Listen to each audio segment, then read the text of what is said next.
from the Drunken Under Quarantine Show, presented to you by the Woolen Comedy Club.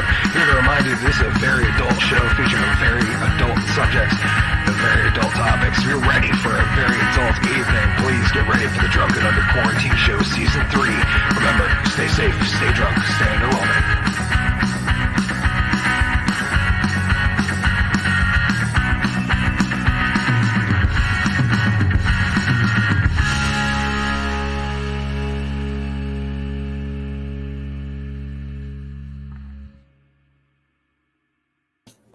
Good evening, ladies and gentlemen. Welcome back. Welcome, of course.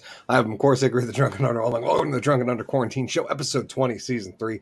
So far, it's just G-Dubs and I. We'll see if Twigga and Collen drop in or not.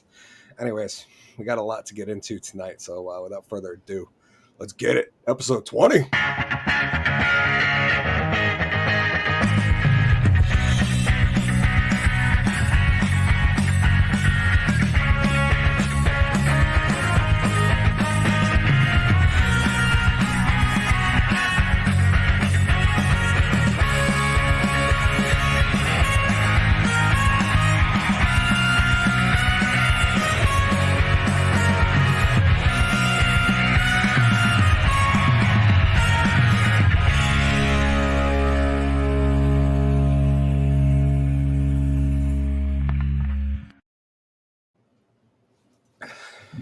Good evening, ladies and gentlemen. Welcome back. I'm, of course, Hickory, the Drunken Underwhelming. Welcome to Drunken Under Quarantine Show, Season 3, Episode 20. We are here live with GW and I. We got a lot to get into tonight. We're going to talk about a California politician who had her guns stolen, because if that isn't irony, I don't know what is. We're going to talk about the irony of Biden celebrating the Inflation Reduction Act as the Dow Jones is in free fall. We're going to talk about a knife fight or a dog fight, or maybe both. We're going to talk about AOC and something she said that disturbed even me. We're going to talk about Twitter being upset with Chick-fil-A once again, and a couple other fun stories. But without further ado, making way for my good buddy, my man, my comrade, please welcome to our spotlight stage, my boy, Mr. G.W. Foley. I love it when they call me Big Papa. Throw your hands in the air if you're a true player. What is up, motherfuckers? It is Wednesday night, 8:03 on the dot. Got the alert. We're live on YouTube.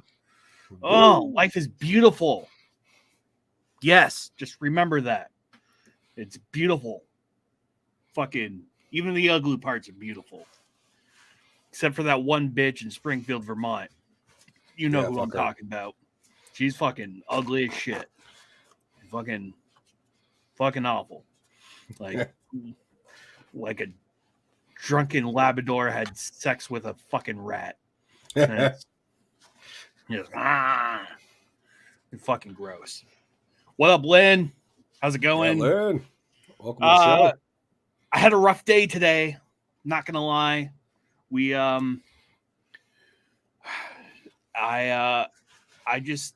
wanted to give up today.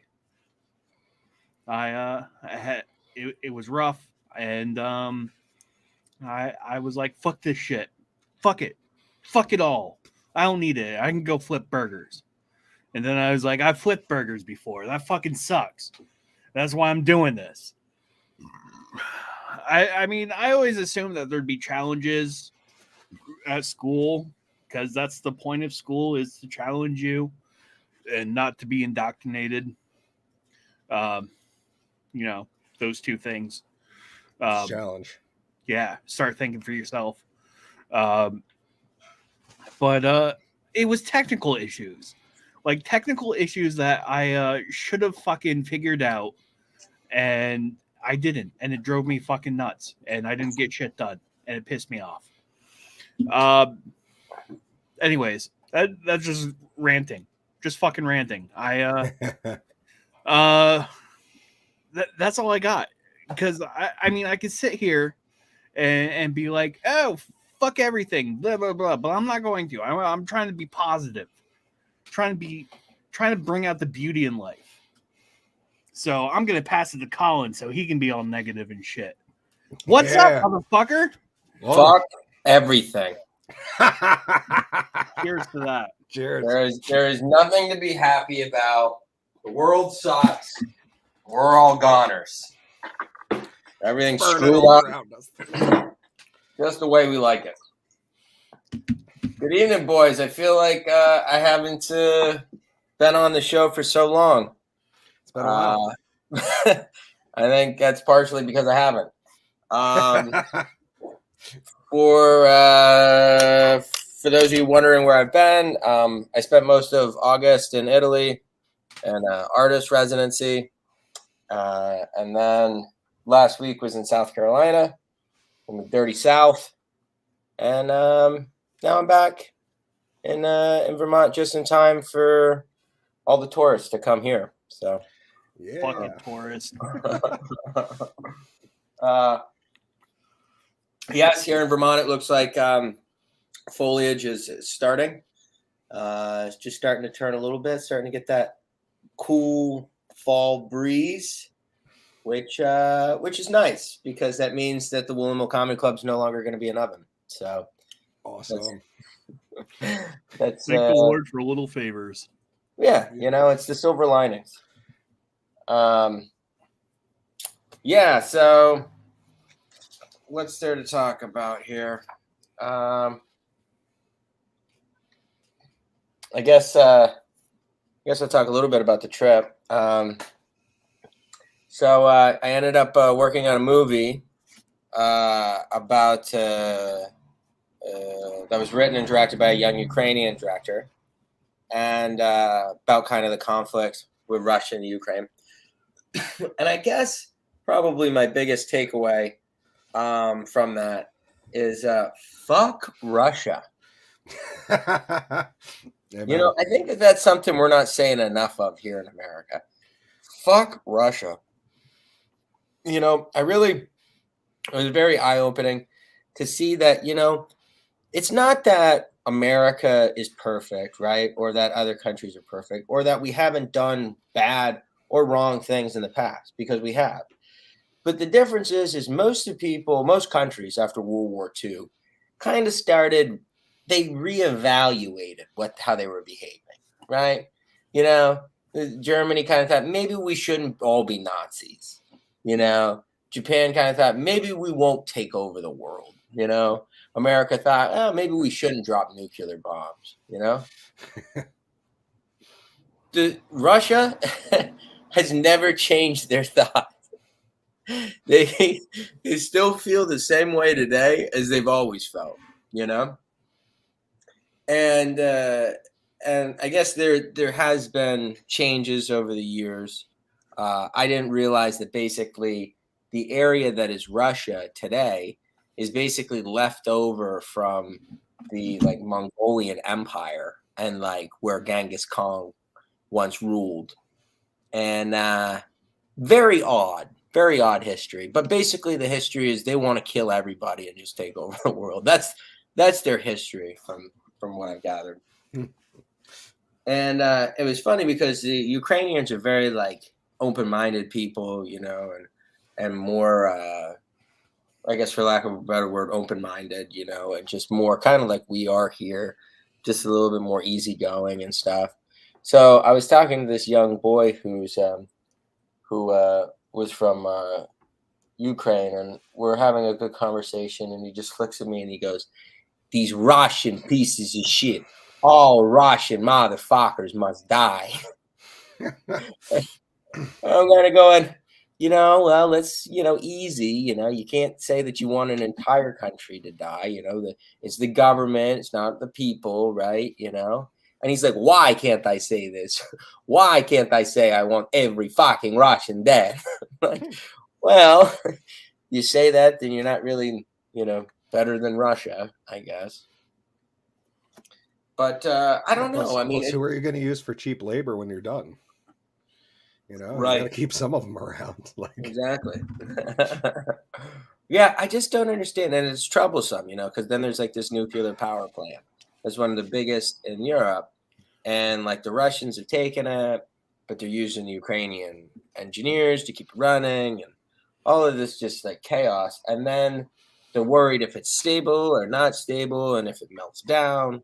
And then Russia kind of says, well, maybe we'll demilitarize the area. Maybe we'll keep it as militarized. area, and you just kind of think to yourself,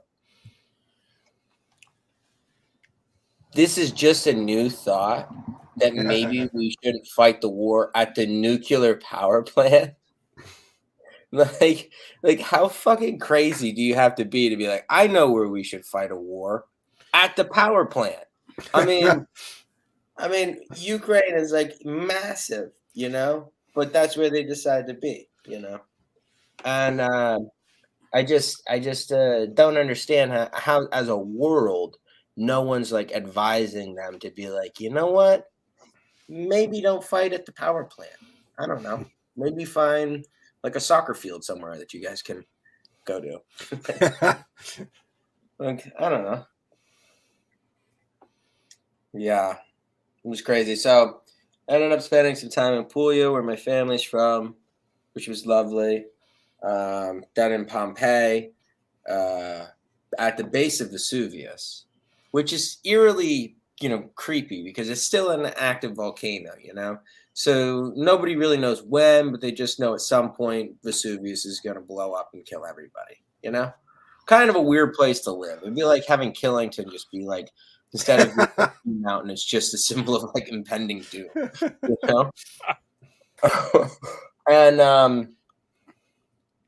And what was I going to say about that? Yeah, and it's just like so shocking that like they've built on this mountain, like they've built up onto the mountain where it's like there's no chance of like escaping, really, And they claim today that you would have 2 weeks notice, but I don't really buy it. I don't really buy it. I think that when a mountain like that's going to erupt, it's probably just going to happen. And the crazy thing is I've been trying to read and understand more about the history there, which was wild because like as a kid, I remember seeing the statues of Pompeii, these frozen figures. And I always thought that they were like encrusted in lava. But what it actually was that they had dust on them and then the molten like lava around them. And it was so hot that their bodies incinerated and basically casted a molding of the people. And it's the only place in the world that's ever happened. And this guy figured out how to, pour concrete into it and make it. So it's like really wild. And some of the stuff, Herculeum, that was well preserved. But I was reading about Positano because there's like such an infatuation with Positano. And I just don't understand what it is. I have to talk about this. I mean, it's very, very bizarre to me how all Americans are so infatuated with this little town in Italy. For those of you who don't know what it is, if you watch Instagram and you see a picture of Italy, it's probably Positano. And it's just everyone is flocking to this place.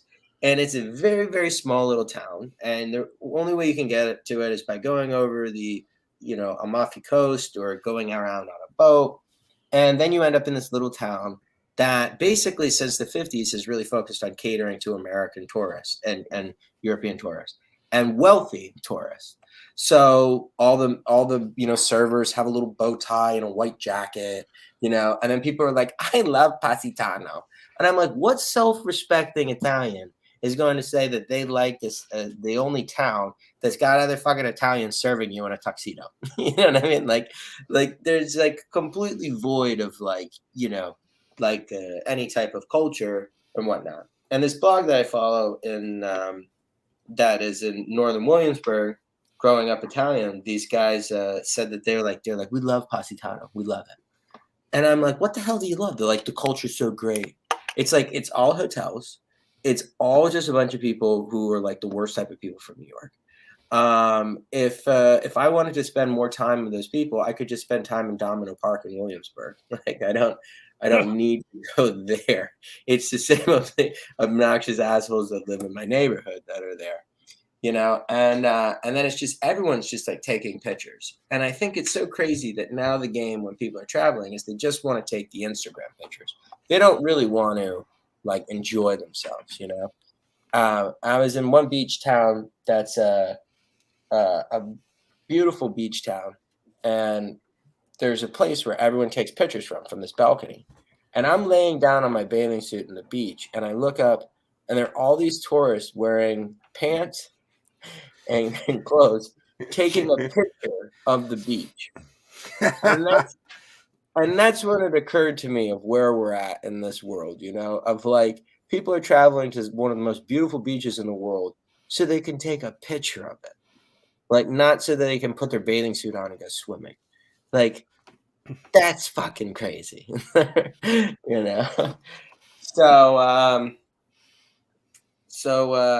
that was it. And I think that one of the things that was interesting is while I was there, I was kind of curious because, you know, you still have like a lot of different stuff going on, and Italy's not perfect. But I was wondering, like, how many shootings have been in Italy? Like, how many mass shootings have there been? How many school shootings have there been? And there have been zero. There's never been one in the history of the country. And it's not that they don't have a lot of guns, or they, you know, like, they're not like a high gun control country, which we're often told here, like, where it's like, well, where there's no shootings, there's no guns. It's like, no, that's not true.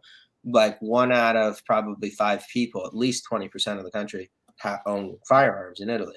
But yet none of them have ever thought of taking it to school and shooting a bunch of kids.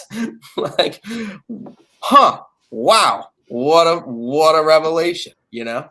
And I was kind of talking to people, and the one thing I thought was funny is this one person says to me, they're like, in America, they say, you have all the shootings. You know, the people come, they shoot the movie theater, the store, you know. He's like, here, it's not like this. And I go, what do you mean?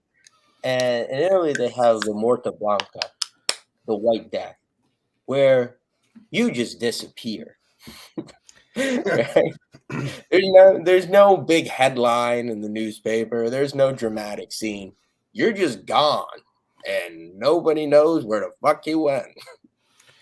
You know, you went to go see your dentist, and you just never came home.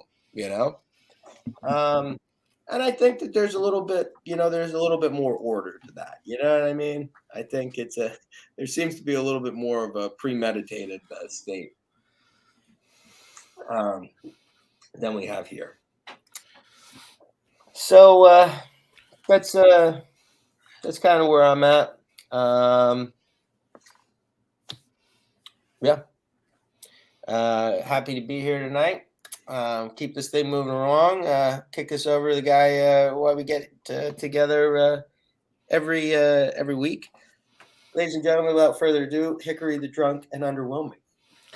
Thank you, gentlemen, for being here. Colin, thanks for being here. It's good to see you, brother. I'm glad Italian trip went well. I do have a question, though, and it's one that I forgot to ask at the show, which Colin did a great monologue about his trip at the comedy club, which is phenomenal. Was the movie like was it documentary style, or was it like is in my head, in the back of my head, it's like a love story about two people who like one was stuck in Russia, but they're both Ukrainians, you know, and like they're trying to reunite. I don't know. I'm honestly asking, what was what type of film was it? The film, I would say, the best describe it as like it's like a surrealist film, but it is a narrative film. So it is, you know, dialogue and moving, but the way it's shot is highly stylized.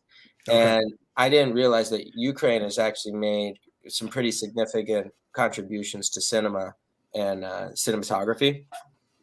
Okay. And so some of the things that, like, the techniques are like, where if I would be talking to you like on the screen right now and there's an eye line, sometimes the framing doesn't match up the way that you would think it would. So it looks like one person's talking this way, and then the next guy talks and he's like talking the same way.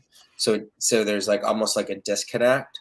Yeah. So it's a chosen style of the film, and most of it is shot in black with black background.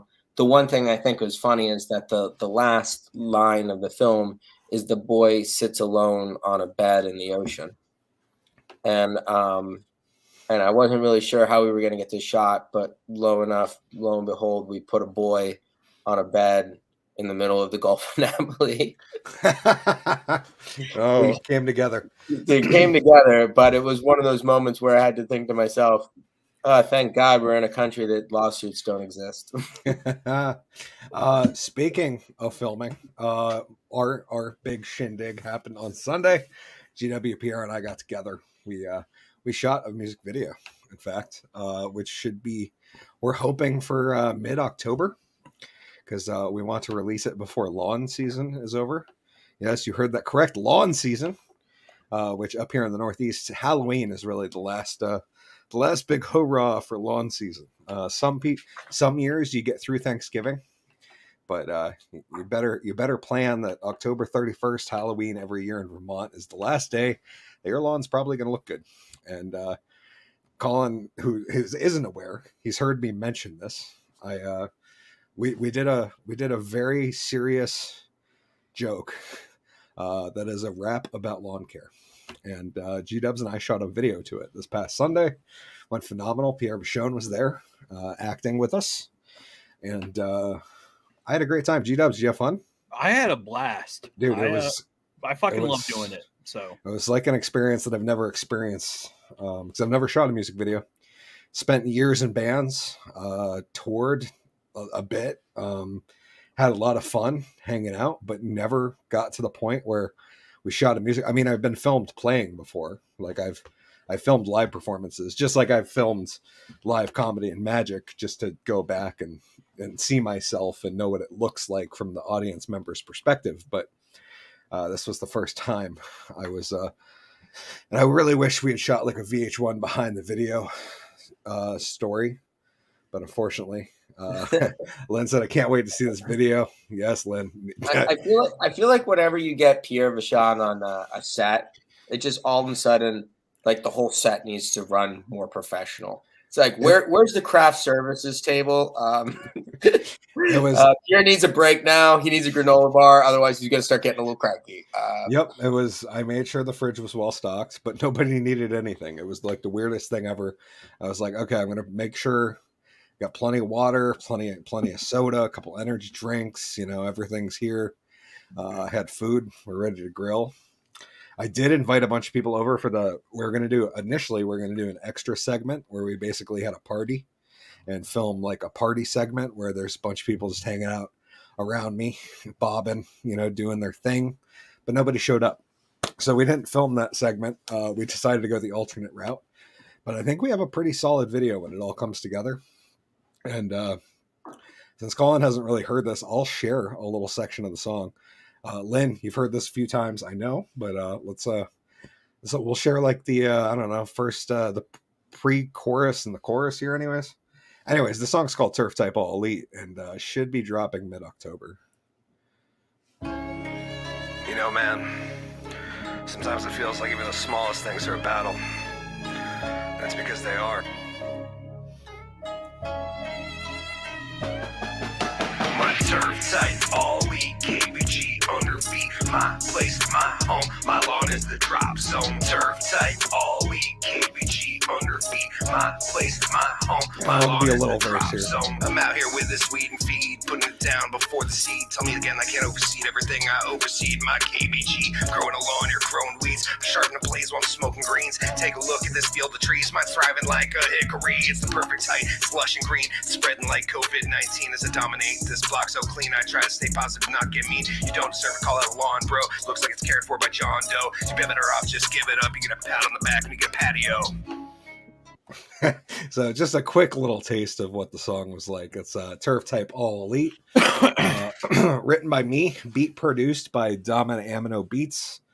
I probably pronounced that wrong. I apologize. And mixed and mastered by Mr. Jake Pareto. So we're very excited. And video was shot, edited, and directed by GW Foley, with support from Pierre Vachon. And yeah, it was a damn good time. I'm not gonna lie, I had a lot of fun. Len said it's all good. I'd almost listen to it again. I really like that beat. Yes, thank you. That's what drew me to it. It was the first time I heard that. I was like, oh, this is the one. Because this is actually the first beat I've recorded to that a friend or I didn't make in about forever. And very excited to see it. Should be up. We're doing a full launch is the plan. It'll be up on iTunes and Spotify, as well as the video will drop, and all that should happen on the same day. We'll have a a better update on release date at some point in the future. And yeah, it'll be fun to get some of my songs up on iTunes. We're also going to be uploading some of the old Uncle Dad stuff, so you guys can go check out punk rock Hickory the Drunk and Underwhelming back when I was young and pissed off, and well, not quite as drunk, just like a little less drunk. You know, I've really gained that aging. I've been aging like a fine bourbon, and which means I got about another 10 years before nobody wants to buy me anymore. So I got to make the most of it while I'm in my 35 to 45 years, because after that it's just too expensive. Right. And I just have one question. At what point in beard length do you go from a magician to a wizard? That's actually a very good question, my friend. I hadn't told you this. So my beautiful assistant recently asked me. She was like, "Yo, so what's your end game for the beard?" And I was like, "What do you mean by end game?" She's like, "You know, how like what are your plans for this?" And I was like, "My end game is that my beard is going to require accessories." And she was like, "You mean like a comb and some beard balm?" And I was like, "No, like a wide brimmed pointy hat and a robe with a giant staff, because we're going full wizard on this bitch."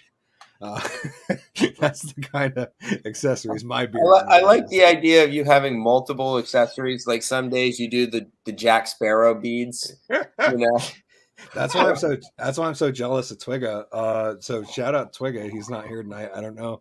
Hope everything's all right. His birthday was yesterday, so I assume he probably caused a ruckus, and hopefully he's okay. But he rocks some beard beads, and it makes me jealous. Not that I necessarily want them. I'm jealous of the length. Nice you know, length. I'm good on girth. It's a length thing at this point. That's actually been the story of my whole life. It's fine on girth. Just length leaves something to be desired. But as like Grandpa always said, short and thick does the trick. And you know, I've never called him a liar before, so why start now? Anyways, that's all I got. Hopefully, Twigga, if you're all right, leave a comment or something. Let us know. Thank you guys for joining us on the show. You guys ready to get into the mid show? Let's fucking do it, man. Let's do it. Yeah.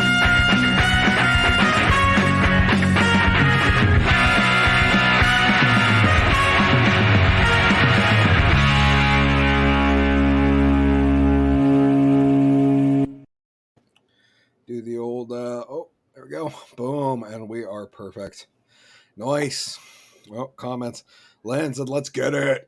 Yes, thank you, Lynn. Fuck yeah, Lynn. Yeah. So, Twigga, we hope you're all right, brother. But we're gonna get into the show without further ado. The first topic of the evening. Collen already brought it up. Let's talk about some guns. How the drunk is this news? You mean an anti-gun politicians have guns? And they can be stolen even though they were safely and securely stored? That's wild. How could this ever happen? Here we go. We got from New York Post. Guns stolen from the home of Rep. Karen Bass, frontrunner in the LA mayoral race. Say Representative Karen Bass returned to her home in Baldwin Vista, California, Friday evening to find that her house had been burglarized and 2 firearms were taken. California Congresswoman Karen Bass. That's a great name, dude. Like, you know, I rag on people for their shitty names on the show a lot, but I like Karen Bass. I would call her Karen Bass. Oh, okay. That might be fair, but she's far from base, dude. She's an anti-gunner. It's just irony. Okay, that's good. Anyways, California Congresswoman Karen Bass, who was also running for mayor of Los Angeles, said on Saturday that 2 guns were stolen from her home. Representative Bass 68 released a statement that said she came home Friday, find her Baldwin Vista burglarized. The guns, which had been, quote, safely and securely stored, unquote, were missing. The crook or crooks, because we don't know how many assailants there were, left behind cash, electronics, and other valuables, according to the LA Times. It's unnerving and unfortunate. It's something that far too many Angelinos have faced, the Democrat added. Angelinos, like that's It's the fucking name of a pizza restaurant. Don't call your constituents that, you know? The lawmaker did not specify what type of firearms were missing. Spokeswoman told the paper they had been secured in a lockbox.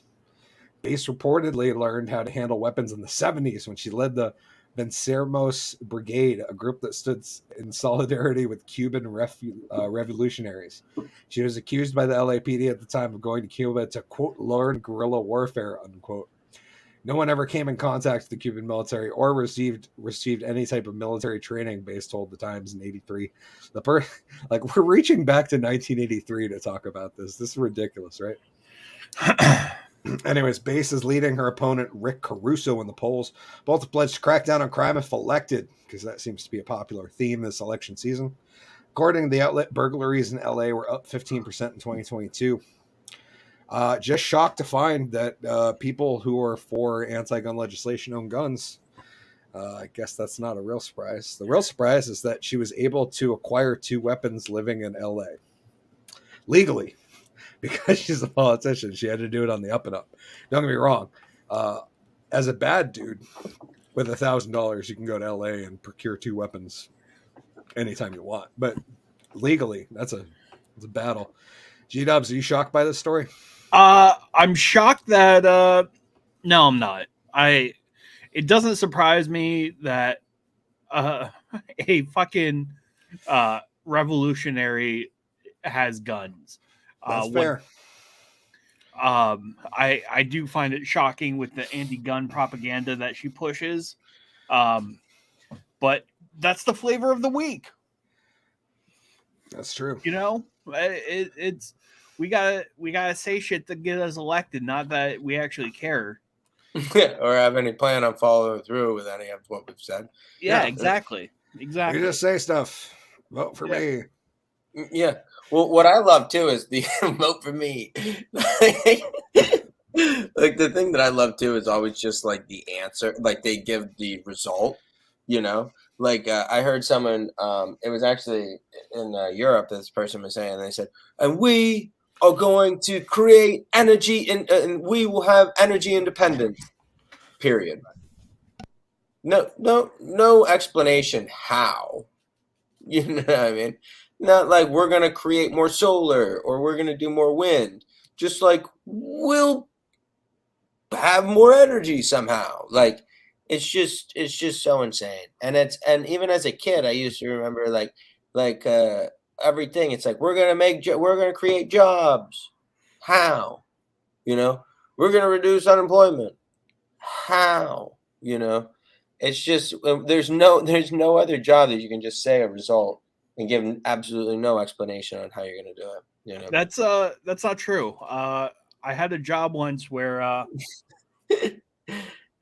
was told to shovel a driveway, and I was like, that driveway will be shoveled. I didn't say by me, or when, but it will be shoveled. I may leave it to the next shift, but fuck it. It will be shoveled.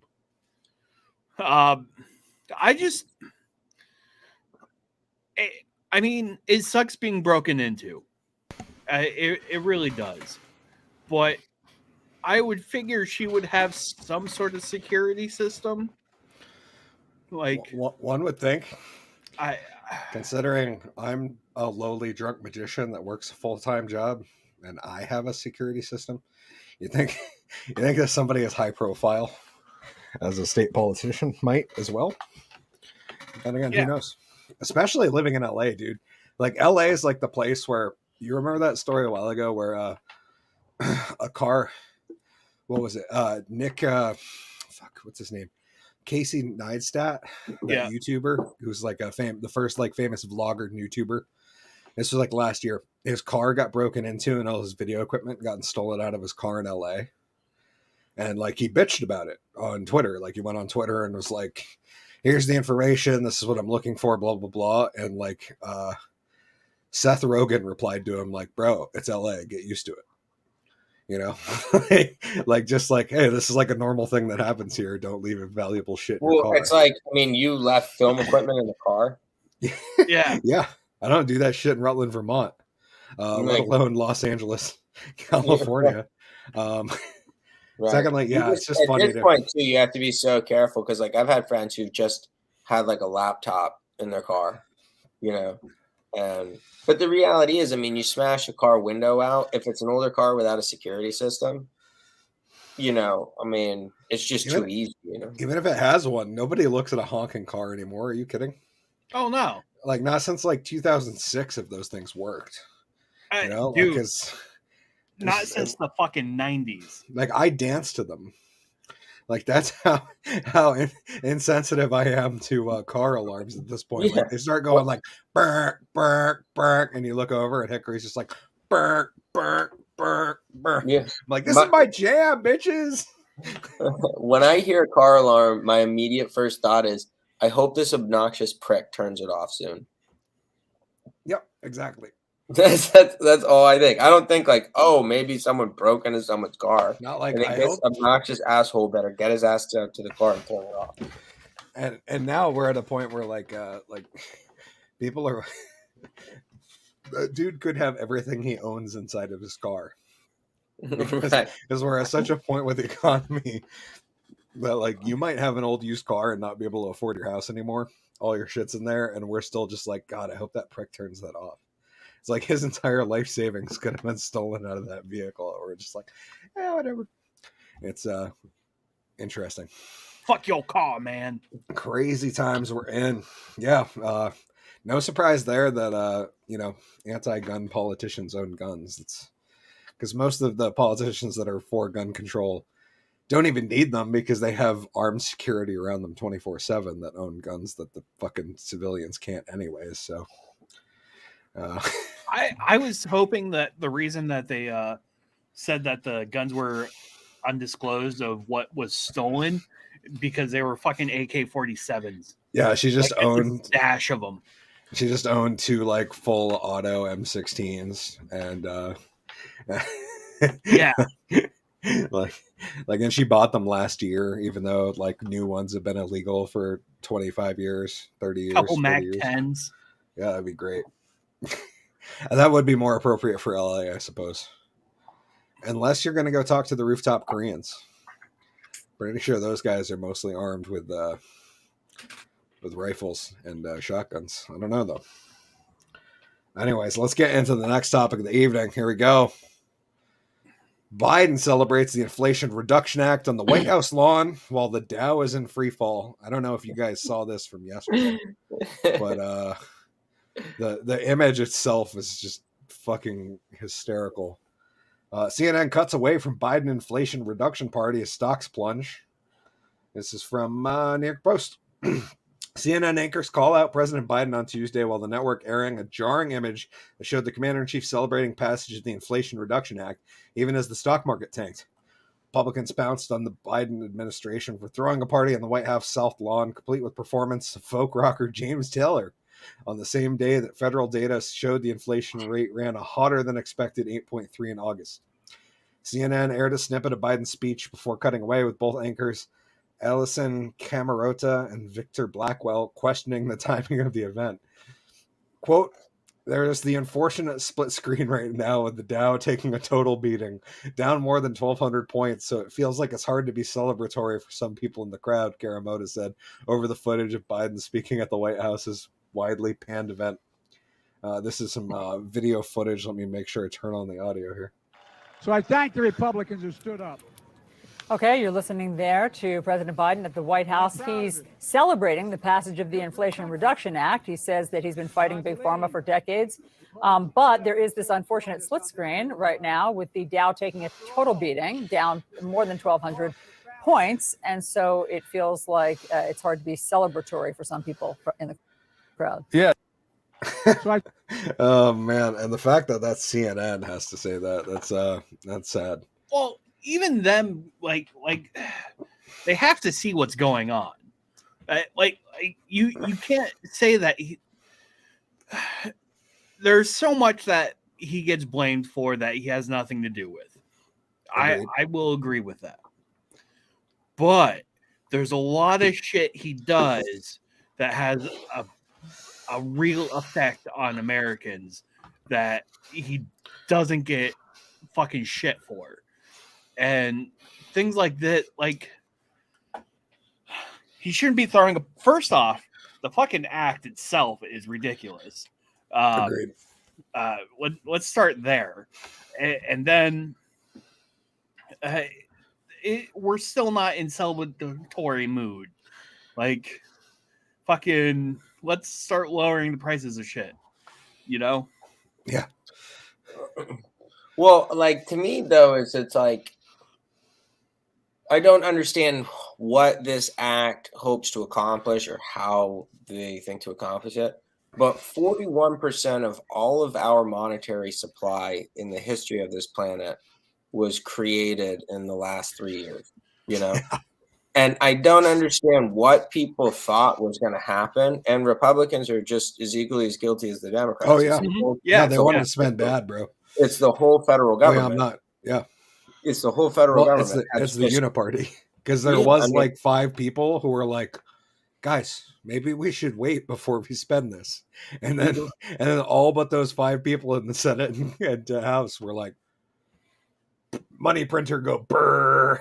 Yeah, you know, and then it's the whole federal government, and they've all just printed money to oblivion. And now we're wondering why we're having inflation. The truth be told is we're damn lucky that we're not in a state of fucking hyperinflation where the dollar is literally worth absolutely nothing as a preferred currency around the world. Because if you just keep printing money to oblivion, that's eventually what's going to happen. And that's happened. It happened in Germany. It's happened in other places. So it's like you have to, you know, there's just been no regard for, you know, for printing money or anything like it. So, you know, I mean, and now they think if you think you're going to legislate your way out of inflation or you're going to do anything like that, it's just not the case. And right now, what I think is like the hardest thing for just me personally is it's like you get into a pattern where the prices of everything are raising so quickly that, like, if I say to you, this lighter's 50 cents, then I say it's $1, then I say it's $5, you know, and it all happens so quickly, then you just think like, oh, a lighter's $5. You know what I mean? It's just the rate in which you think of things. And so then things don't come back down. And that's like real estate around here. It's the same thing. I mean, look at how much real estate. I saw a house in Bridgewater. It's 678 square feet. Okay. Less than 700 square feet. It's 30 acres. It's on the market right now for $897,000. Yeah. So it's basically a shed on a whole shitload of land. On 30 acres, which is a good amount. It's a good amount, like for modern times, anyways. Yeah, it's a good amount of land, but it's like not $900,000 worth of land. No, and it's a shed. Like, let's be honest, 700 square feet is my little one bedroom apartment is probably about that. My apartment in New York, I think, is bigger than that house. You know, which is insane considering it's in fucking Bridgewater. Which any house in Bridgewater should be at least double the square footage that it is in New York, just based on the fact that it costs half as much to build. You know, like if you can afford to build or you afford to own a 700 square foot home in Manhattan, you could easily build a 14 to 2100 square foot home in Bridgewater. Sure. Yeah. So I mean, I just look at that, and then it's like if people pay that and that normalizes it, then people just think, oh, that's what it is, you know, even though there's nothing even remotely normal about it. Like people right now celebrating that gas prices went down to $4. And I'm like, yo, there's nothing normal about $4 a gallon gas, kids. Like shit was like $2 or below up until 2 years ago. And now it went up to $5. Right. And we're comfy because it went back down to $4. And I'm like, that's not like a good sign. Like you realize that like old people have to heat their homes during the winter, right? Yeah. like no, they don't. They actually age slower when it's colder. They're fucking vampires. That's the it's so true though. It's like with this summer though, it's like I've worked as much. I've done everything that I normally do. But when you're at the gas pump and it's twice as much money, you're at the grocery store and it's 3 times as much money, you know, every move you make, you're spending 2 or 3 times more, but you're not really making that much more. You know what I mean? So I feel like it's like this, where there's been periods in the past where I feel like maybe we've gone through some inflation and hasn't felt it. I feel like everybody through this past year has definitely felt this inflation. It's been fucking brutal, you know? Yeah. Lynn in the comments says, when the Dollar Tree has to change its name to the Dollar or More store, you know we have problems. It's been a Dollar Tree for I don't know how long. And Lynn, that must mean that you've missed me pitching my new jingle for the Dollar Tree. It's because they changed it, like everything was $1.25 was the initial announcement. So my jingle has been, it's the $1.25 tree. Welcome to Joe Biden's economy. $1.25 tree. But not entirely accurate, but you know, it's got a catchy ring to it. That's one I should record and put up on You know, somewhere Donald Trump's going, look, I like it. It's very good. It's a very good jingle. There's just something about him. He's a good jingle. He's great. Everybody has told me that he's an amazing Maybe musician. I'm not telling you what to do, Hickory, but maybe a line where you say, and Sleepy Joe is there. She says, and now some of the items are $5. I know that might not seem like much, just saying. No, but when $5 is a lot of money. When items that are used to be $1 or $1.50 are now $5, that's a big fucking deal. And it's all the small things that nobody thinks about, like I don't know, fertilizer and all those things. I'm not saying that because I recorded a lawn song. I'm saying that because I feel for the farmers that are having to like pay out the ass for their supplies to get through the fall. But Dolores gave us a smile. Thank you, Dolores. I hope that was the $1.25 tree jingle. I should probably record that at some point. Anyways.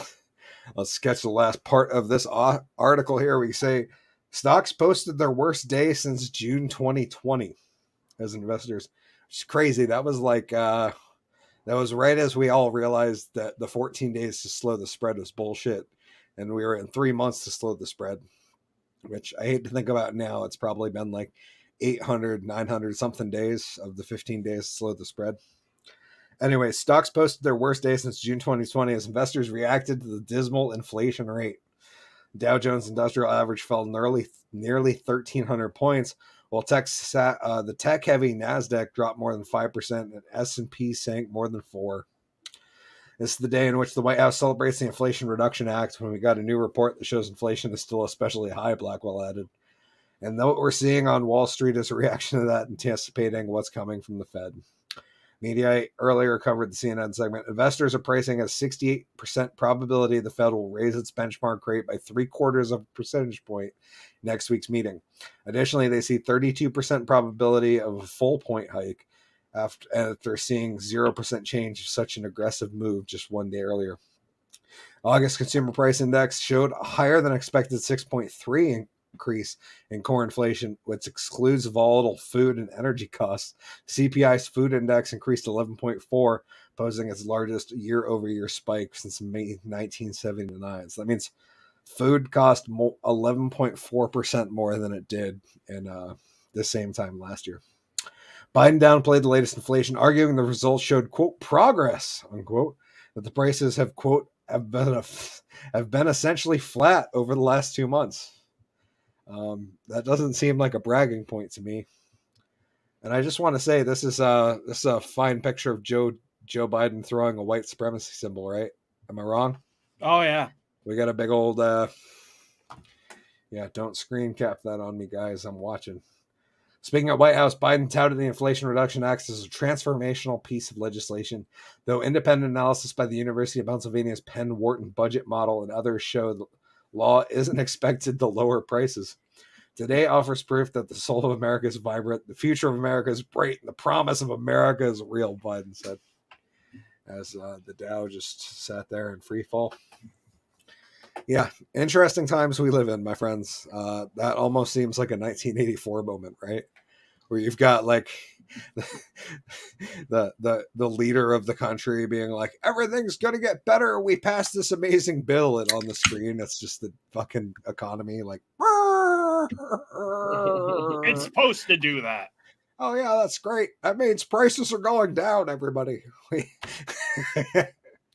Like, no, I think that means that everything's going up because the companies are losing value. I don't know. I'm not an economist. I'm just a drunk magician who hosts a live stream show. What an interesting time. Today, though, there's been a little bit of a rebound today. Barely, but there's some green on the board. That's good. I would say I hope so. A friend at work was like, I don't know what like 1,200 points on the Dow means, and I was like, me neither. But I know that when the 3 stocks that I have, just to keep an eye on what the market's doing, are down like 60%, that's not a good sign. Like, I know that's. That being said, Dow Jones is my crypto's doing great. Yeah, I mean the Dow is just one metric of what the stock market is doing. I think it's only about 30 companies. The S&P is 505 companies. But the thing is with the Dow, when people look at the Dow and it does well, it should do well because it's like your highest weighted, your best performing companies. You know what I mean? So it's like people look at it and they'll be like, oh, wow, like the Dow did this. It's like, yeah, but you could have sat in so many other stocks that never did shit. You know what I mean? It's like, yeah, Apple, has done well, but then some other company like AT&T's done virtually nothing. You know what I mean? So, Yeah, it's hard to understand as a normal guy. That's for sure. Because it's just fucking numbers and mumbo jumbo. We're moving right into the next. Oh, the best one was Matthew McConaughey. It's all it doesn't fucking exist, man. It's this one. GW quoted this headline: "It's not the size of the fight in the dog; it's the size of the knife in the dog fight." We got an article because of course we do. Knife pulled out during dog fight in downtown Fort Myers, just to make sure everything's going well down there with Florida man. Say Fort Myers, Florida. 2 dogs had to be transported to the vet after fighting each other down toward Fort Myers. According to the Fort Myers Police Department, a pit bull attacked a smaller dog near. FMPD said someone pulled out a knife to keep the pit bull from killing the small dog. Both dogs were taken to the vet for treatment. This is active investigation. No further details are available at this time. Wild. I've never felt the need to pull out my knife during a dog fight. I just pull out my dick and they both run away. I will say, if there was some dog coming after Murphy, I'd fucking kill it. It'd be a gunfight. Yeah, like you're not fucking with my dog. That, god damn it, that's my baby. Like if it was a child, I'd be like, fuck it, take its arm off. I don't care, but not my dog. Yeah, like I totally feel for the guy pulling out a knife and like stabbing a pit bull. Like here's the thing with pit bulls. I hate all the like waspy white chicks that are like, I rescued a pit bull and they're so sweet and gentle. Like, yeah, no shit. But abused kids are fucking assholes. So, and chances are that dog was abused. It's not because it's a pit bull. It's because it was treated like shit. right. That's the thing. Let's not treat dogs like shit, and they don't become shit people or shit animals. Same thing with kids. Don't treat kids like shit. Right. There are no bad kids, just bad parents or something, right? Yeah. That's what we're told. I'm going to agree with you, Dubs. Yeah, they never met Hickory and I. There was another animal coming after my cat. I put it down hard. And yeah, we'll keep that as a quick one. Let's move into the next one. We got one about Collen's hall pass. AOC wasn't sure if interracial relationships were right for her. Don't worry, Collen. She likes white dudes. We got... This was from a article. They interviewed her like forever and a half ago, but it came out recently from GQ. I think she did an interview with GQ, right? It was the recent one. This one's from an article from Insider, though. Say Alexandria Ocasio-Cortez. Sorry if I mispronunciate the name. I am not New York Rican enough to pronounce that correctly. Said she wasn't sure if an interracial relationship would be the right fit for her. I just want to say, based on the headline alone, can you imagine if any Republican came out and said that if they didn't think interracial marriage was right for them, like it would be like fucking headline news on every goddamn outlet. Like if Ted Cruz came out, he's not a good example because he has kind of a Spanishy last name. If Lindsey Graham got married to a Hispanic woman, and then later on came out and was like, I really had to fight the battle with the dragons, my friends. There was a great tale where white men were not supposed to be married to Latino women, but that is so fucking crazy, man. She said that? Yeah, she said she didn't know, wasn't sure. And this is insider, dude. This is not like it's from the Voices of Color.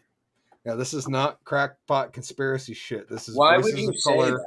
And then, by the way, she's with the whitest dude I've ever seen. Other than GW. I just wanted to point that out, that GW still this got a little this more could be ginger GW's brother that she's with. Yeah, I was like, is he related to me somehow? Like if GW had a thinner, more effeminate brother with a worse jawline, and was like a total leftoid that could put up with AOC on the daily. Yeah. Boy's so white, they named him Riley. Yeah. Brutal. Like, dude doesn't even make like a, like. I mean, I just don't understand. Like, the thing is like in New York, the idea of interracial relationships in New York City is as normal as like like anything, any relationship, like any relationship. It's like people who are of all different things, and the idea of staying, like, I mean, she's I can't remember what her ethnicity is. She's Dominican or Puerto Rican. No, it's Puerto Rican. Okay, so she's Puerto Rican. She identifies, unless I made the joke in the intro, New York Rican. Or New York Rican, or whatever they call it. Okay, so she's a Puerto Rican who was born and raised in New York City. So she's New York Rican. So let me try to understand this. So you think New York Rican can't date a fucking white person or a black person or an Asian person? That's going to be your culture as a New York Rican is going to be too lost on them. Give me a fucking break, man. This guy looks New York Irish. You know what I mean? Like, yeah, right. Like dude has been just as persecuted. No, he is not New York Irish. He's like Connecticut Irish. That's fair. Yeah. So correction, his ancestors were just as persecuted. What religion are people in Puerto Rico? I believe Catholic. I'm like, I think Catholic Puerto well, Rican, but I don't know that definitively. I'm assuming they're Catholic. So if you're Catholic, guess who else is Catholic? Irish people are Catholic. Italian people are Catholic. There are other people out there that are fucking Catholic, And how much is AOC speaking Spanish in the household? You know what I mean? Is this a language that you're constantly speaking Spanish? Because it's like I've dated girls from various parts of the world and everything like that. Different religions, different languages. It's you to think that you could only date your own religion and race is so insane. Like you said, Hickory, if that came out of a Republican's mouth, people would be like, what are you talking about? It would be headline news everywhere, and we'd be talking about it for 2 weeks. Wow. Like, it would be like, Mitch McConnell makes racist statements about how he wasn't sure if he should marry his, I don't know, Latino wife or whatever race it was. But like, now let's be honest, Mitch McConnell will never touch anything spicier than Taco Bell. That's fair. But it's crazy to me though, because it's like AOC she's American. It's not like she moved here from some other country with this rich cultural background where she's like, I really want to live in a traditional Indian household, in a Hindi household, or I want to live a Muslim life. She is a fucking New Yorker who probably doesn't go to church or doesn't do anything really. She went to Boston University. Yeah. Like the home of like Boston, like the East Coast home of white supremacy. She chose to go there for college. I'm whiter than AOC. And I hate to say that because I love Boston, but in all honesty, if there was an East and West Coast capital of white supremacy, it would be Boston and Portland. Portland, Oregon, and Boston, Massachusetts are the two skinhead towns on the East and West Coast. And yeah, I don't think Boston even tries to defend itself as a racist city. It's just it's like Boston, you're racist, and they're like, yeah, wicked, whatever. Yeah, we like Sam. You my remember my cousin from Boston is fucking white. You guys remember Boondock Saints? Yeah. You remember the guy who's the comedian in it? Billy Connolly? Who's the funny man, and they say, hey, tell me a joke, funny man. Oh, so he tells him the joke, a Polish guy, a Mexican, and a black dude or whatever, all on a desert island or whatever. He tells the joke, right? But basically, the punchline to the joke is that he says, all the, Polish, the Mexicans, the blacks are all dead. He uses different vernacular, right? And this guy just absolutely loves it. He thinks it's hilarious. That was the truest moment in that movie, where it was what would make a Boston mob boss laugh his ass off? The most racist fucking joke you could tell. Oh, I got corrected. Marcy, thank you for the correction. I appreciate it. She said it's actually Salem, Oregon. Yeah, I thought it was Portland, but nope, I'm wrong. It's Salem. I was wondering what state IR was for a second. I was like, did she mean Idaho? Here are the bullet points from the article. They say AOC told GQ she had doubts about whether an interracial relationship was right fit for her. Congresswoman was known for her partner, Riley Roberts, who is white, since they were in college. The couple became engaged in April of 2022. AOC shared in a new interview that she had initial doubts about whether an intercultural and relationship would be right fit for her. Congresswoman told GQ in an interview published on September 7th that a relationship with Riley Roberts, who was white, sparked questions for her about her identity and belonging. Yeah, you're a racist, AOC. She's Nuyorican, a person of Puerto Rican descent born and raised in New York. Throughout her political career, she has faced racist and sexist attacks from white right-wing trolls and politicians alike. Ocasio-Cortez met Roberts when they were both 19 as undergrads at Boston University. When they started dating, neither could foresee how their lives would change. For him to experience us dating, I was still working as a waitress and a bartender. Through now, seeing how the world responds to me, I think it was a very eye-opening experience for him as well, the congressman told GQ. Roberts, a web developer, has largely remained out of the spotlight, even as AOC has skyrocketed to become one of the most well-known figures in politics. In, quote, Take Up Space, unquote, a biography about AOC's political rise, her friend Eric Baker describes Roberts as one of the congresswoman's sparring partners. Riley's, he does look like a guy that could spar with her and be on equal footing, right? Am I not wrong? They look like they could, in an MMA ring, they could spar together. That'd be pretty equal. Yeah, this guy looks like he's an MMA fighter. He's a fucking web developer. He has the physique he could have been, if he was only born with testicles. He totally could have had a great dude. Riley's just as smart as anyone you've ever met, probably smarter, but he would actively say things just to stir the pot, Baker said in the biography, which is bullshit, because if that was true, AOC wouldn't have stayed with him. He enjoyed intellectual combat, and I think she enjoyed his pushback. The congresswoman explained to GQ that at the beginning of their relationship, she was unsure whether an interracial relationship would be right for her. She also expressed initial fears that a relationship would change once she decided to run for office. I think it would cause a conflict within them, and they didn't anticipate, AOC said, about some men who date successful women. It's not even a deception. It's just they uncover insecurities that they didn't know. Are you kidding? I would fucking love if my wife had the income of AOC. Like straight up, like I don't care if she was more successful and I could be a stay-at-home cat dad. I'd like bring it on. Let's do this. Right. I wish that would happen. Oh, Lynn's down there in the comments. She said, if I was Riley Roberts, I would call the wedding off. Yeah, I'd call her a racist and demand half her shit. Like, you owe me reparations. But dude, I mean, I'm being racist when I'm trying to think of like, who did you want as your husband? The New York Rican? You thought that having a Puerto Rican from Spanish Harlem or the Bronx or something would have been a smarter political decision?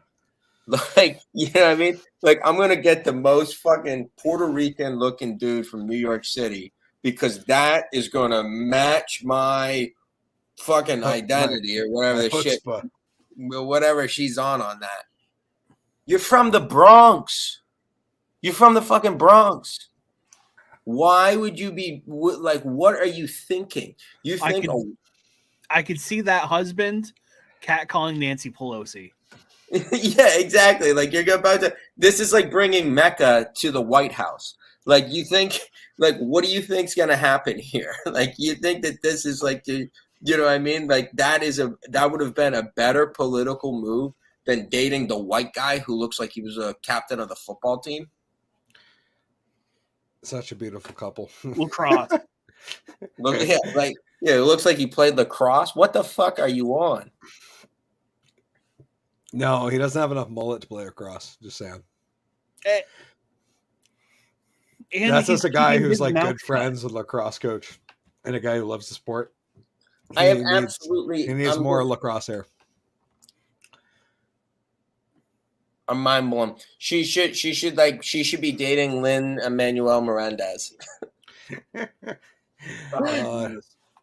I'm glad she's not. Can you think about how many frying pans that family would be going through? She's like, honestly, I just thought the only person I could date was Lin-Manuel. I mean, and if I'm not dating the guy from In the Heights, what the hell am I doing? Oh, here we go. Len said, look who's married to Kamala. Don Lemon is married to a white man and so many others, but the white man. I'm so sick of all this nonsense. Yeah, it's stupid. It's stupid.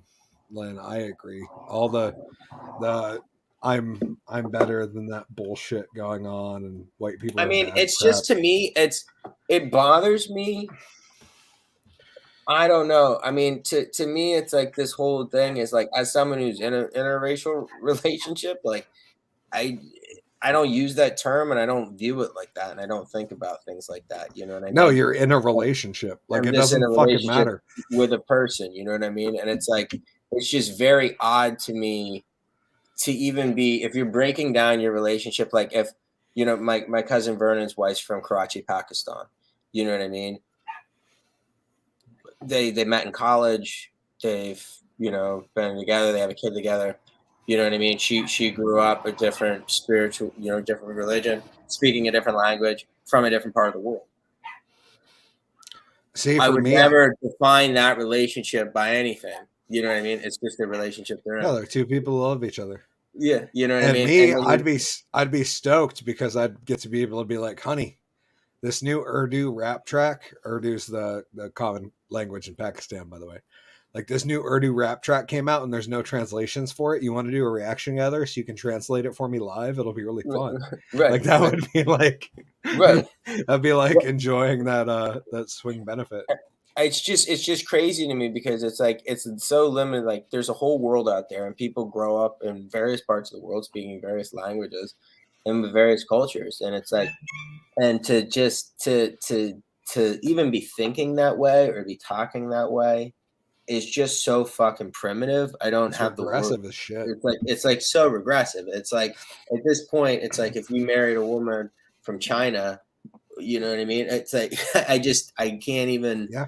I just don't get it. It's like I have never once in my life, up until the point where we've been talking about this, ever been like, "Oh, I'm married to a white woman." Yeah, right.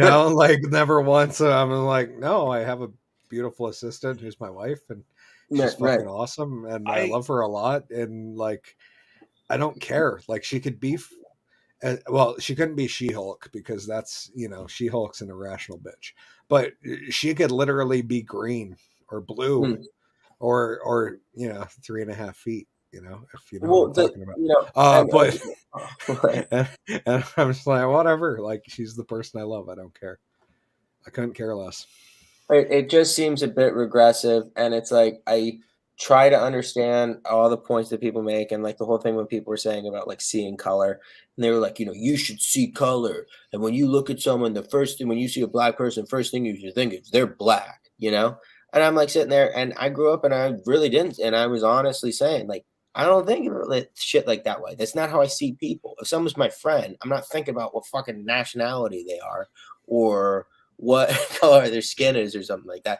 That's not what I'm thinking, Yes, I realize that there are assholes out there and people can be racist to people based off of how they look, and that is something that might happen. And that's happened. And I've been around that. But that's not my first thought, that the first thing I'm going to define someone by is the one race. It's like me being called, so someone could call me short, right? And make a short joke. Is the first thing you're going to think is, hey, that's Collen, my short friend. Like, I know there's like way more things about you that I care before race even comes into play. Like that monster hog you have. Yeah, like how big is that thing you're packing? Yeah, like there's how other jealous questions. am I gonna get if I see it accidentally? Like I love that. This reminds me of a great meme. While I'm looking that up, I will read some comments here. Marcy said, "Chicks dig white guys. Come on, this is the USA." Lynn said, "I don't mean any disrespect." Because we all know that saying, comment. Once you go white, Yeah, no disrespect ever received there, Lynn. You're good. Marcy said, "Chinese chicks rock it." Said, "Robin, that's about my last comment." Lynn said, "No, not at all, Dobby. I'm talking about what I said in my previous comment about the interrelational. I don't know. No, I saw no disrespect. I'm cool.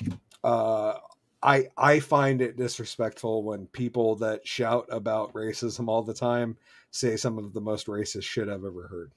That offends me. Not much else does. It's when people that preach down to me about who I am and my beliefs come out and say some of the most fucking knuckle dragging bullshit I've ever heard in my life. That angers me a little bit because me and people like me have been called racist and all sorts of shit and white supremacists and all that garbage from people that politically identify as AOC for a while now. And then she comes out and says some shit like that and nobody bats an eye. Well, dude, because the truth be told is that when you're in an interracial relationship and like with a white guy, it's the other side that's talking, right?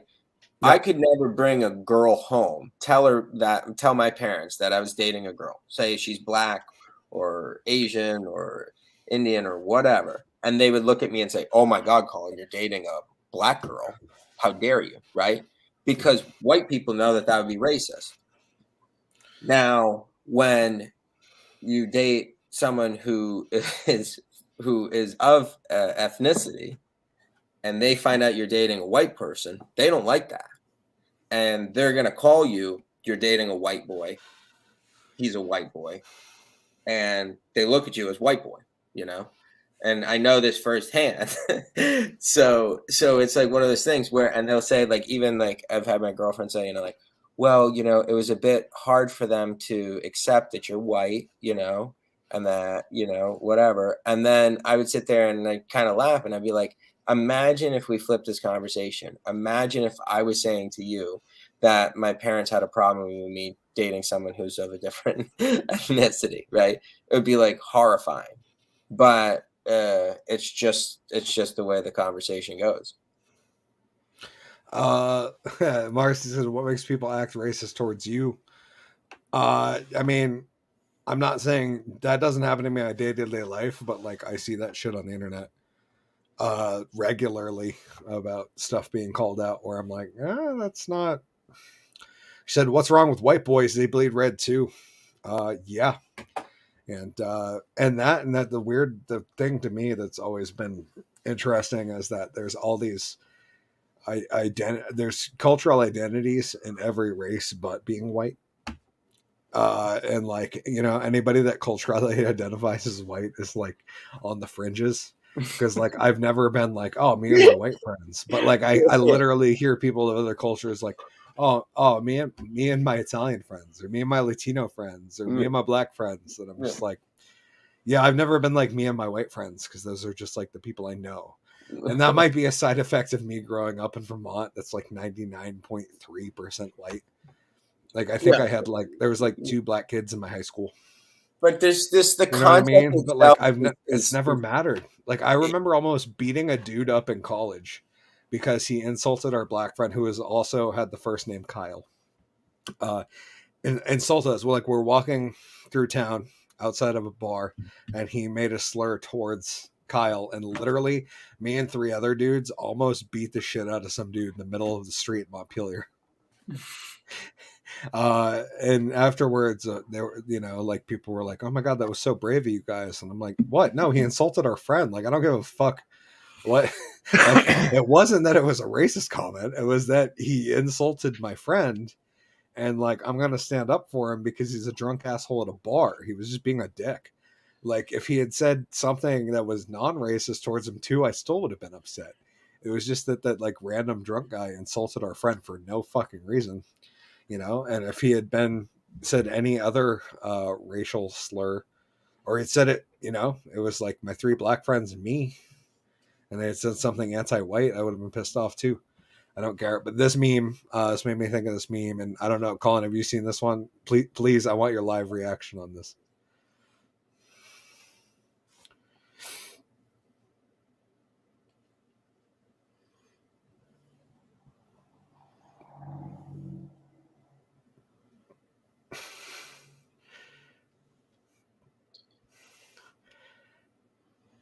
You get it? Yeah. Okay, Yeah, so right. up top we got here woke lefty being like, lol, I bet if more people of color bought guns, white males would support gun control. Thinking that like all white dudes are just racist on the fact that they're white dudes. To Chad, white dude being like, sweet gun, you want to go shooting? To black dude being like, hell yeah, brother. And then they go shooting, and then initial white lefty dude is like, no, you're supposed to be racist. That's how I felt about that. Anyways, I don't know what made me think of that. That was just part of the I don't know if that actually had to do with the article or not, but that's what it made me think of when we were talking about it earlier. Because like, well, I mean, it's never mattered to me, bro. Right. Like, Well, I do think there is the perception of gun, because I've always said that, like, anyone who's true, you know, Second Amendment should mean, you know, it should be all people, including, you know, black people as well. But like the treatment of like a black man with a gun is, they always view it as conspicuous, you know, or like why, and not looking at a black man having a gun thinking like, I'm just want to protect myself like anybody else. Yeah. Which I look at him and I'm like, yo, we got a lot in common, bro. Let's compare pieces. Right. But like cops, I'm like sure yours is bigger than mine. We can, you know, check them out together. But the cops way over fucking react when they see black people with guns versus white people. Which is crazy, because those white folk are way more dangerous. Marcy said that's a good one. Makes you think. Yeah, that meme is a great meme. I shared that on Gab a while ago with my caption with the share was like, fuck yeah, arm everybody. Because that's my opinion. And I'm not just talking about the US. I think the US should be illegally arming every country that has gun control. I think we could single-handedly change the fucking world and make this entire bitch a lot more peaceful if everybody was armed to the teeth. I honestly think that, because we all know the bad dudes are already armed to the teeth. So it's only going to get better if we arm the good people, right? Like if every good person on this planet had the right to arms, it would probably be better than it is now, because it doesn't matter if the bad people have the right to it or not. They're going to have it. Just some kids got no water or food. He's just walking around with a gun. Yeah, but with the gun, he can get water and food. Whether he has to drink some fucking deer blood or not, he's going to get some nutrition. Let's move into the last article of the main show before we get in the after show. Twitter is upset with Chick-fil-A again. Why this time? Yeah, here we go. We got more hate on Chick-fil-A. Flap over Chick-fil-A post has Twitter clucking over quote racist reply. Chick-fil-A scrambled to explain itself after a reply to the customer with the phrase "your community" sparked allegations of racism. Social media backlash began last Friday after one user tweeted a message, "Grilled spicy deluxe, but still no spicy nuggets?" to the fast food giant's official account. Quote, "Your community will be the first to know spicy items are added to the permanent menu, Don." Chick-fil-A's account responded. A review of Chick-fil-A's social media account showed the company has frequently used the phrase in recent days. It's conflated that it will announce spicy chicken nuggets returned on the menu in specific areas. This time, a seemingly innocuous reply drew immediate criticism from others who questioned whether the words, quote, "your community," unquote, has a racist connotation. I'm not sure what that is. I don't know, but it's at Grilled Spicy Deluxe or Still Snow Spicy Nugs at Chick-fil-A. Oh, and it was just a quick little gif of a cow taking a... That's pretty cute, not going to lie. It said, "Your community will be the first to know if spicy items are added to the permanent menu, Don." "Did you mean black community?" one user asked. "What you mean by your community?" another user asked. "Now I got to cancel Chick-fil-A? I'm logging out of Twitter for the day. Take care," another person quote. As of Monday, Chick-fil-A's reply remained online and drew more than 1,600 comments and more than 8,000 retweets as Twitter users ripped the post. Meanwhile, some users noted that Chick-fil-A has used similar replies on Twitter when asked about whether specific menu items would return. Here you go. Chick-fil-A has addressed the tweet in question that is not meant to be insensitive. Chick-fil-A addressed the situation in a statement to NBC News, noting that its use of the word community was meant as a reference to areas where its restaurants are located. The response was a poor choice of words, which I disagree with. Was not intended in any way to be insensitive or disrespectful. The company spokesperson said, "We often use the term, quote, community in a broader sense to talk about places where we operate restaurants and serve the surrounding community." Post reached out Chick-fil-A for the comment. Chick-fil-A consistently ranks the country's most popular fast food restaurants. The company has faced controversy in the past. Some groups have pushed boycotts for Chick-fil-A and restaurants recent over its past donations to groups with anti-LGBTQ stances. But you guys think, is this the end of Chick-fil-A? No. Or it's another hoopla over nothing? Leave Chick-fil-A alone. This isn't like My Pillow guy. Like, he just got raided, you know, right? Yeah. Yeah, FBI raided. Did he really? Yeah, he got raided by the FBI. I'll be right back. Hickory has fucking diarrhea. Does he really? Yeah, I don't know. I'm assuming that's why he's getting up so much. Dude, like, I'm sick of the Chick-fil-A hate. Like, I don't even care about Chick-fil-A because they're the closest ones in the fucking airport at Albany. It was an all right chicken sandwich. I don't know. Like, I don't care what they say. I haven't had any other thing. The big thing that I think that I don't like about Chick-fil-A is they spend so much money politically to try to further anti-gay legislation. So it's not like they're just like some company that's just like, oh, we don't like gay people. That's just how we feel. It's like we don't get like gay people, and we don't like gay people so much that we're willing to spend tens of millions of dollars a year lobbying for anti-gay legislation. Now, I don't even know like what companies they even donated to. Like, Chick-fil-A is like unique in that they are so outright as a corporation. Because like I can understand like an oil company lobbying for more oil, right? That makes sense. Or, you know what I mean? Or like a pharmaceutical company lobbying to push more pharmaceuticals. Okay, I can understand that. Well, a company that makes chicken fucking sandwiches saying that they're willing to spend tens of millions of dollars a year to try to put together anti-gay legislation is very odd. Marcy said, "Who gives a fuck about Chick-fil-A? I'm so indifferent." I agree. It's a chicken sandwich restaurant that makes really good fast food. And to be quite frank, I'm sick of people attacking it just because they're Christian. I'm cool. As is the First Amendment. I don't give a shit what your political belief or your religious beliefs are. I was just saying what I think is different is the money that they spend in campaign contributions and lobbying and stuff like that. They're very politically. They're very vocal about their political stance. They're not just like a company that's indifferent. No, that's fair. But a lot of companies are, and a lot of them contribute to stuff that is very politically divisive and stuff. Sure. You know what I mean? Sure. I'm just like, part of me hates the fact that companies get involved with politics at all. Right. Because like, I just want to eat a fucking chicken sandwich. Like, I don't want to pretend to give a shit about what your political views are. Right. Especially if you're like the best in the game. Like, you know, that's.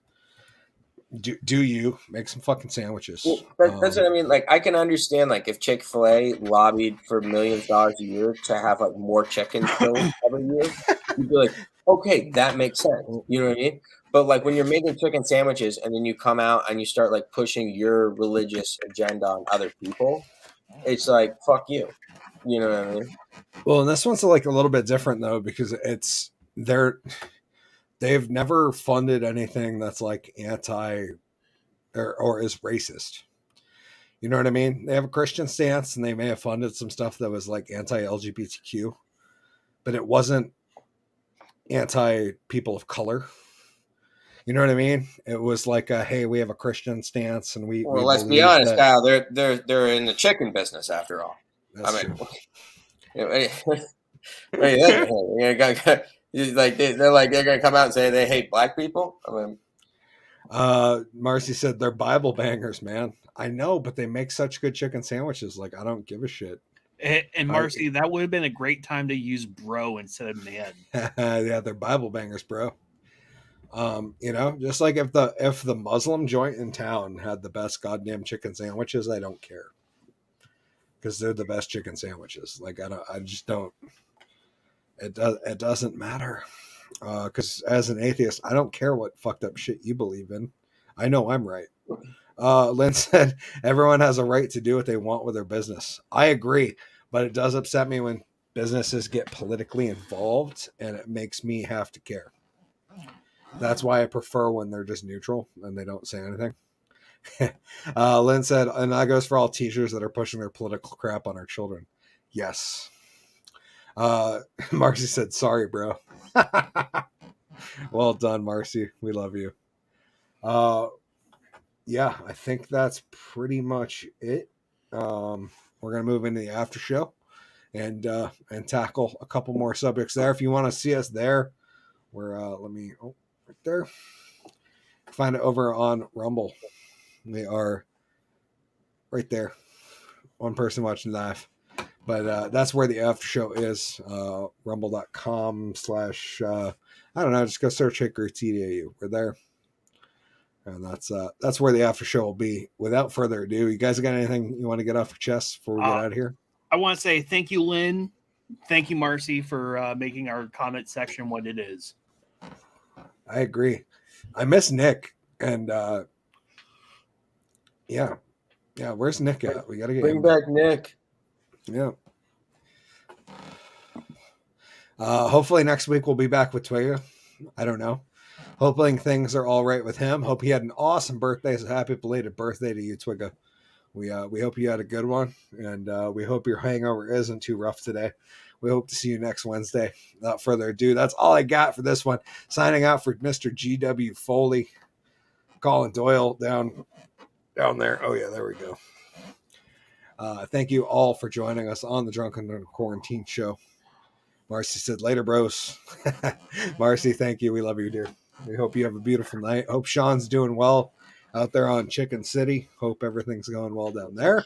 And we'll see you guys in the after show or next week. Until then, signing out for GW Foley and Mr. Collen Doyle.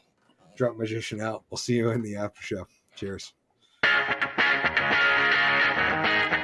Are you saying you want to show me your tits? This is a weird show.